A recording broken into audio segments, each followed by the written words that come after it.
بسم الله الرحمن الرحيم الحمد لله رب العالمين والصلاة والسلام على أشرف المرسلين نبينا محمد وعلى آله وأصحابه ومن تبعهم بإحسان إلى يوم الدين. Toutes les louanges reviennent à Allah subhanahu wa ta'ala, prière et salut sur le prophète Muhammad sallallahu alayhi wa sallam. Chères sœurs, chers frères, que la paix soit sur vous. Je demande à Allah subhanahu wa ta'ala d'accepter notre jeûne, nos prières, nos invocations et toutes les bonnes actions que nous faisons pour acquérir l'agrément d'Allah subhanahu wa ta'ala. Et je demande à Allah subhanahu wa ta'ala de nous épargner de cette épidémie en ces temps difficiles et qu'Allah subhanahu wa ta'ala fasse miséricorde à nos morts et fasse guérison à tous nos malades et qu'il nous vienne en aide pendant ces périodes très difficiles sur toute l'humanité. Après cela, aujourd'hui, notre discours tournera autour du Coran. كيف نتعامل مع القرآن? Comment nous œuvrons conformément au Coran ou comment utiliser le Coran dans notre vie quotidienne. Chères sœurs, chers frères, le Coran, c'est la parole d'Allah subhanahu wa ta'ala, c'est la parole du Créateur. Et cette parole-là a été révélée sur notre prophète Muhammad sallallahu alayhi wa sallam, qui est le sceau des prophètes, c'est-à-dire le dernier des prophètes. Et ce Coran est le dernier des livres célestes, et celui qui est descendu, qui a été missionné pour descendre avec ce Coran, c'est Jibril alayhi salam.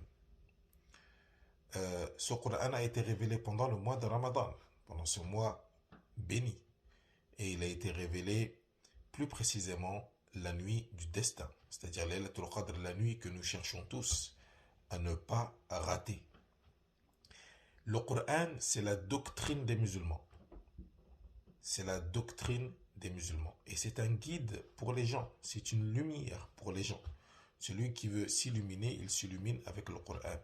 Et celui qui veut être guidé doit œuvrer conformément au Coran. C'est pour ça, comment aujourd'hui, notre discussion est là, comment nous allons faire pour œuvrer conformément au Coran et profiter des bienfaits du Coran dans notre vie quotidienne. Sachez que dans le Coran, toutes les règles qui sont entre les humains, les règles comme les dettes par exemple, les règles de l'héritage par exemple, se trouvent dans le Saint-Coran. Les informations de nos plus prédécesseurs ou même de nos précédents, c'est-à-dire des communautés qui ont précédé les communautés du prophète sallallahu alayhi wa sallam, se trouvent dans le Coran.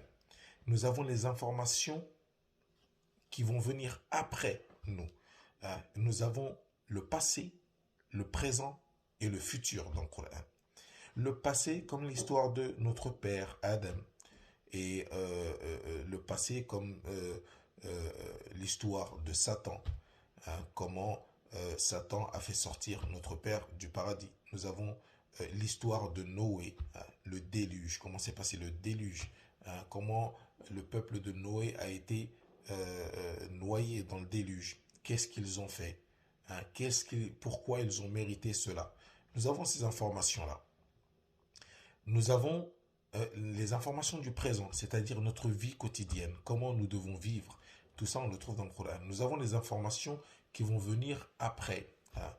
Comment va se passer le jour de la résurrection, les signes de la fin des temps, etc. etc. Nous avons Isa alayhi salam, par exemple, qui va descendre à la fin des temps. C'est écrit dans le Coran. وَإِنَّهُ لَعِلْمٌ لِلسَّاعَةِ فَلَا تَمْتَرُنَّ بِهَا. Voilà. Ça, c'était des exemples. Donc nous avons les informations du passé, nous avons les informations du présent et nous avons les informations du futur. Nous avons des paroles très sages. La sagesse d'Allah subhanahu wa ta'ala, nous la trouvons dans le Saint-Coran. Chers sœurs, chers frères, le prophète sallallahu alayhi wa sallam nous fait savoir que le meilleur d'entre nous est celui qui aura étudié le Coran puis l'a enseigné aux autres. Et celui qui veut qu'Allah subhanahu wa ta'ala l'aime, eh bien, qu'il lise dans le Coran. Et c'est ce qui nous manque aujourd'hui. Le prophète sallallahu alayhi wa sallam a dit Man sarrahu an yuhibbahu Allah wa rasuluh falyaqra fil mushaf. Celui qui veut que Allah subhanahu wa ta'ala l'aime ainsi que son messager, eh bien, qu'il lise dans les écrits en parlant du Coran. Donc le Coran, on cherche l'amour d'Allah subhanahu wa ta'ala aujourd'hui. On cherche l'apaisement. Et bien quand on veut l'apaisement, comment œuvrer conformément au Coran? Il est là le discours d'aujourd'hui. Alors si on cherche l'amour d'Allah subhanahu wa ta'ala, eh bien il faut lire dans le Coran. Si on cherche de l'apaisement, quand on ne se sent pas bien, eh bien il faut lire dans le Coran. Et quand on est malade, il faut lire dans le Coran. À chaque moment, notre vie quotidienne doit tourner autour du Coran. Aujourd'hui, nous œuvrons pour atteindre le paradis. Atteindre le paradis, comment l'atteindre? Tout ça se trouve dans le Coran. Alors, à chaque fois, il y a ce comment qui revient. On se pose la question comment?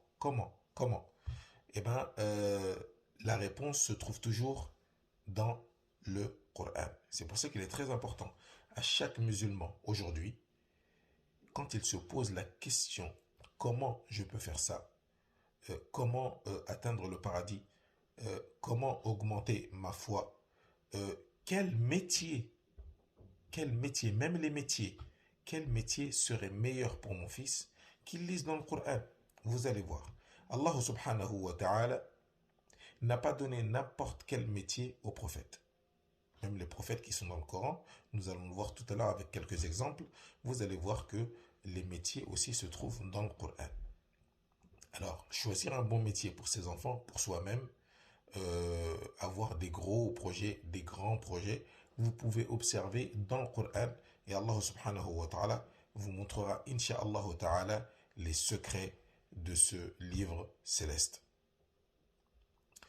Aujourd'hui aussi, comment œuvrer conformément au Coran? Comment utiliser le Coran contre Satan?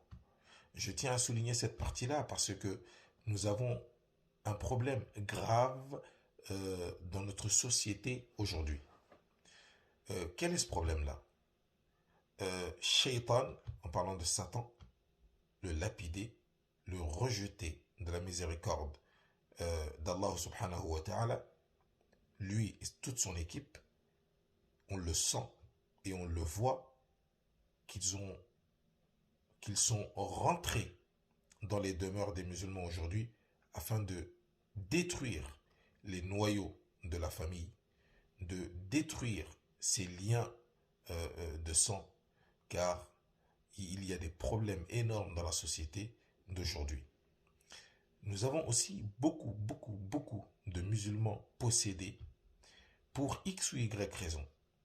Alors, je ne vais pas m'attarder là-dessus, mais c'est le but du cours, comment œuvrer conformément au Coran et comment utiliser le Coran contre le mal de la vie d'ici-bas et le mal satanique. Avant tout, sachez que Satan a déclaré la guerre. Ça, c'est une chose, tout le monde le sait. Comment on peut être protégé de Satan? Eh bien, c'est en œuvrant conformément au Coran, encore une fois. Comment on peut être protégé de Satan? C'est en lisant le Coran. Comment on peut être protégé de Satan? C'est de prononcer les invocations qui nous protègent de lui. Aujourd'hui, ce sont des choses qui ne sont pas là. Pas de lecture dans la maison, les gens ne savent pas lire, les gens n'invoquent pas, j'irai même plus loin, les gens ne prient pas. Qu'Allah nous préserve, peut-être qu'aujourd'hui, il y a des gens qui ne croient même plus. Et ça, c'est vraiment dommage. Il y a des endroits en France où il y a beaucoup de musulmans qui sont remplis de causes, écoutez bien, qui sont remplis de causes qui font que Shaitan rentrera facilement chez eux ou les atteindra facilement par le mal occulte. On prend un exemple, en plein milieu des cités, vous rentrez dans des bâtiments et ça sent l'urine, malheureusement, partout. Vous rentrez dans un ascenseur, ça sent l'urine. C'est problématique ça. Sachez que les diables, ils aiment ces endroits-là. Alors, pour moi, c'est vraiment un marché de niche pour eux quand ils voient ces endroits-là souillés. Et en plus de cela, il y a des musulmans là-bas, les gens qui doivent être traqués par Satan afin de les sortir de la lumière divine et de les ramener vers les ténèbres de Satan. Comment utiliser le Coran pour s'éloigner de tout cela? Dans le Coran, on le sait, le Coran nous appelle vers la purification. On doit être purifié de la souillure euh, intérieure, hein, c'est-à-dire de l'ignorance, et on doit être euh, nettoyer aussi, purifier de la souillure physique, comme l'urine, la selle, etc., etc. Et ce sont des choses aujourd'hui qui se sont ancrées dans la société musulmane, dans les cités, etc., etc. J'espère que beaucoup de personnes vont me comprendre à ce sujet-là. De plus, la fornication s'est quadruplée. Et tout ça, ce sont des causes pour que Satan puisse s'en prendre à la communauté du prophète Mohammed sallallahu alayhi wa sallam. Alors œuvrons conformément au Coran. Si on œuvre conformément au Coran, eh ben, nous serons épargnés, protégés, hein, du mal occulte, du mal satanique. Alors le Coran aussi, oui, il nous éloigne complètement de Shaitan. Et je pense que vous n'allez pas me contredire là-dessus. Tout le monde, beaucoup de gens ont des mal occultes aujourd'hui, on reçoit des appels de partout. Et en réalité, ce sont des gens qui se sont éloignés. La majorité, bien sûr, sauf les éprouvés, mais la majorité ont fait des causes que Satan a pu s'approcher d'eux très facilement, lui et son armée, afin de les anéantir et anéantir leur famille, et anéantir leur vie, et même anéantir carrément, hein, c'est-à-dire leur jour dernier, c'est-à-dire le jour de la résurrection. Eh ben, à cause de Satan, ils seront jetés, qu'Allah nous préserve, dans les flammes d'un enfer. Dans le Coran, qu'est-ce qu'on apprend aussi? On apprend l'unicité d'Allah subhanahu wa ta'ala. Vous voulez, aujourd'hui, j'appellerai, vous savez, quand il y a un converti, on essaie de lui enseigner la religion. Mais aujourd'hui, on dirait que tout le monde est reconverti. Pourquoi? Parce que ils ont tous le même niveau, personne ne connaît réellement la religion. Or que dans le Coran, nous trouvons les 7 sujets dont nous avons besoin, hein, qui est l'unicité d'Allah subhanahu wa ta'ala. Alors, comment œuvrer conformément au Coran? Comment utiliser le Coran pour s'approcher de l'unicité d'Allah subhanahu wa ta'ala? Et c'est de prendre les versets de l'unicité d'Allah subhanahu wa ta'ala, les versets de la création d'Allah subhanahu wa ta'ala dans le Coran. Comment utiliser le Coran afin d'œuvrer conformément à ce que Dieu nous a dit concernant le licite et l'illicite? Eh bien, il faut tout simplement regarder dans le Coran et vous verrez que l'illicite se compte vraiment sur les doigts de la main, hein. Il n'y a pas beaucoup de choses interdites en réalité. La majorité des choses sont licites, hein. Mais si on veut vraiment savoir l'illicite du licite, eh ben, il faut qu'on utilise le Saint-Coran. Les histoires du passé, comme je l'ai dit tout à l'heure, pareil, on doit utiliser le Saint-Coran pour ça. Les bienfaits, notre vie quotidienne, c'est-à-dire les bienfaits, mais sur tous les niveaux. Les bienfaits, par exemple, dans la vie maritale, les bienfaits, par exemple, dans le travail, les bienfaits dans notre vie quotidienne en elle-même, hein, depuis l'enfance jusqu'à l'âge supérieur, eh ben, on le trouve dans le Coran.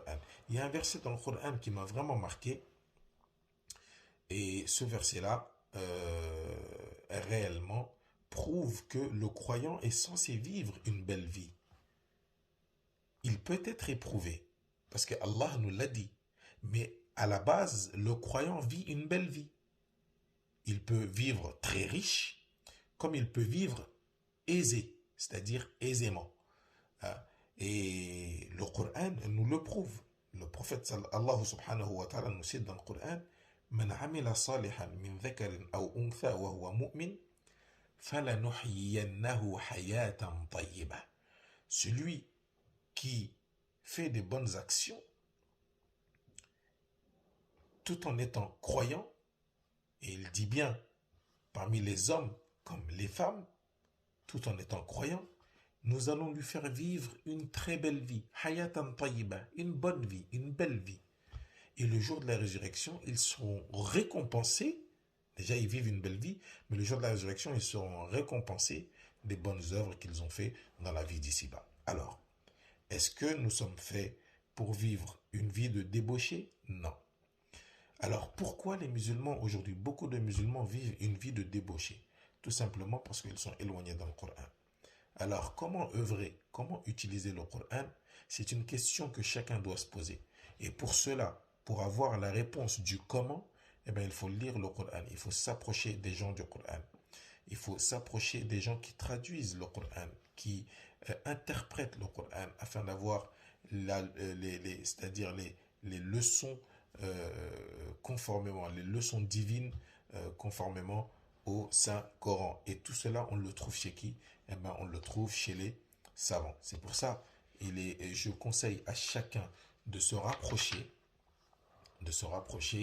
de nos mosquées, de nos savants, de ne pas rentrer dans les critiques de un tel ou un tel. Non, tous les savants sur terre aujourd'hui qui œuvrent pour Allah subhanahu wa ta'ala sont tous des bonnes personnes. Il y a des divergences, ça c'est humain.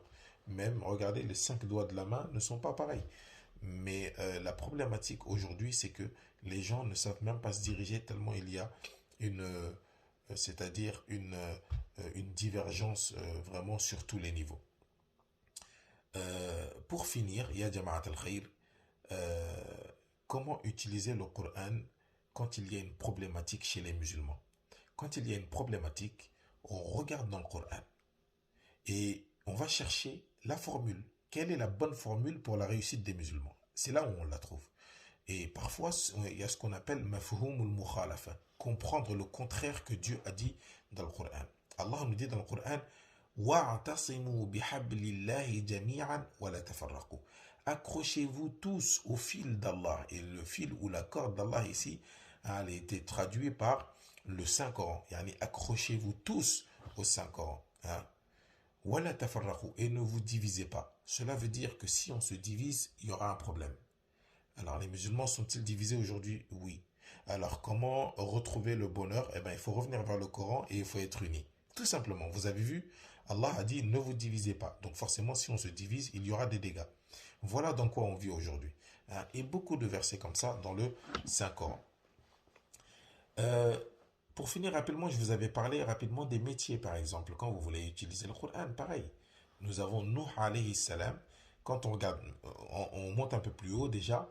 Notre père Adam alayhi salam, Allah subhanahu wa ta'ala a dit وَعَلَّمَ آدَمَ الْأَسْمَاءَ كُلَّهَا. Il avait le savoir des langues. Aujourd'hui, nous avons des linguistiques, par exemple. Ça, c'est un métier. Mafoum. Nuh alayhi salam, Allah subhanahu wa ta'ala lui avait dit, bien sûr, après qu'il s'est plaint à Allah subhanahu wa ta'ala de son peuple qu'il ne voulait pas le suivre, et Allah subhanahu wa ta'ala lui a dit وَاصْنَعِ الْفُلْكَ بِأَعْيُنِنَا وَوَحْيِنَا. Alors, construis l'arche avec notre aide et notre révélation. Quand aujourd'hui on dit un bureau d'études dans le bâtiment ou un bureau d'études dans un chantier naval, eh ben c'est ça. Allah subhanahu wa ta'ala, c'est lui le premier architecte. C'est lui qui a ordonné à Nuh alayhi salam comment mettre les poutres, etc., etc., etc. Comment construire comment le construire sur terre, etc. C'est Allah subhanahu wa ta'ala qui a fait tout cela. Aujourd'hui, nous avons les bureaux d'études, nous avons des architectes, ce sont des bons métiers. Hein. Nous avons Shu'aib alayhi salam qui était ce qu'on peut appeler aujourd'hui les services fiscaux. Hein. Eh ben, wala tanqusul mikyala wal mizan. Yani, il était contre la fraude. Il ne voulait pas que son peuple fraude. Et nous avons plusieurs métiers dans le Coran comme ça. Isa alayhi salam avait la médecine. Alors, comment utiliser le Coran dans notre vie de tous les jours? Ben, il suffit de regarder les métiers des prophètes. Il suffit de regarder ce que Allah subhanahu wa ta'ala a cité dans le Coran. Donc, tout ça, ça vient à travers quoi? À travers la méditation. Jama'at al-Khair, c'est tout simplement une petite introduction de كيف نتعامل مع القرآن. Comment on peut utiliser le Coran dans notre vie quotidienne, mais réellement c'est un sujet qui est très long. On peut en parler pendant des jours et des semaines et même des années, hein, afin de pouvoir vivre une vie paisible. Et je vais m'arrêter là, bi'idhnillahi ta'ala. Je pense avoir été clair dans mes propos. Et je demande à Allah subhanahu wa ta'ala que vous puissiez comprendre réellement tout ce que je viens de dire et qu'Allah subhanahu wa ta'ala nous donne tous la compréhension de son livre céleste. Et n'oubliez pas, l'invocation du jeûneur, elle est acceptée. Le prophète sallallahu alayhi wa sallam a dit il y a trois invocations qui ne seront pas rejetées. Il y a da'watul sa'im, il y a l'invocation du jeûneur, wa da'watul musafir, l'invocation du voyageur, wa da'watul mazloum, et l'invocation de l'opprimé. Alors, n'oubliez pas d'invoquer Allah subhanahu wa ta'ala au moment de la rupture du jeûne, qu'il nous épargne de cette épidémie, qu'il fasse miséricorde à nos morts et qu'il guérisse nos malades et que nous vivons une vie encore meilleure que ce que nous avons vécu, tout ça à travers l'invocation, Inch'Allah ta'ala. Rabbana taqabbal minna innaka anta as-sami'ul alim wa tub alayna innaka anta at-tawwabur rahim. ربنا اغفر للمؤمنين والمؤمنات المسلمين والمسلمات الأحياء منهم والأموات إنك سميع قريب مجيب الدعوات. اللهم لك الحمد كما ينبغي لجلال وجهك وعظيم سلطانك. اللهم صل على سيدنا محمد وعلى آله وصحبه وسلم. اللهم اغفر لنا ولوالدينا ولمشايخنا ولمن علمنا وارحم موتانا. وصل اللهم على سيدنا محمد وعلى آله وصحبه وسلم. وآخر دعوانا أن الحمد لله رب العالمين. بارك الله فيكم والسلام عليكم ورحمة الله تعالى وبركاته.